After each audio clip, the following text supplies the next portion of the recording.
रायस्तार एक नाम नहीं, एक साया था, पूरे इंडिया का सबसे बड़ा माफिया। उसकी आवाज का मतलब था हुकूमत, और उसकी आंखों में देखना मौत को बुलावा देना था।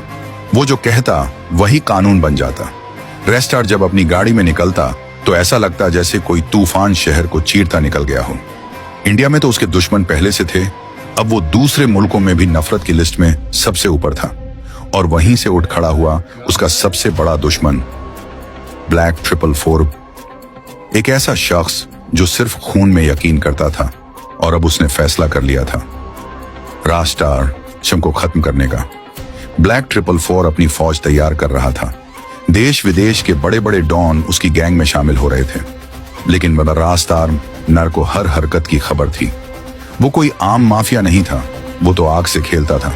उसने अपने सबसे खास आदमी से कहा, जाओ बारूद ले आओ, बंदूकें भर लो, जंग अब दूर नहीं, इस बार जो लड़ेगा वो या तो जिंदा रहेगा या फिर लेजेंड बन के मरेगा।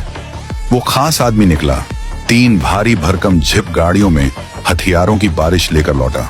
दूसरी तरफ ब्लैक 444 भी इंडिया की जमीन पर उतर चुका था। सड़कों पे सन्नाटा था, पर दिलों में आंधी।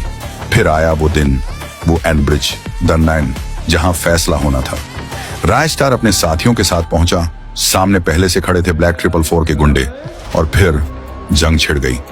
गोलियों की बौछार, बारूद का तूफान, हर तरफ धुआं था, चीखें, आग, और सिर्फ एक नाम, रेस्टार।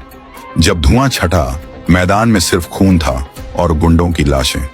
रेस्टार आगे बढ़ा, लेकिन तभी सामने खड़ा था ब्लैक 444 अपनी पूरी फौज के साथ। रेस्टार ने आंखें तरेरी, लेकिन तभी फिर से धुआं छा गया, और जब वो धुआं हटा तो रेस्टार की आंखों के सामने एक ऐसा मंजर था जिसने उसके सीने को छलनी कर दिया।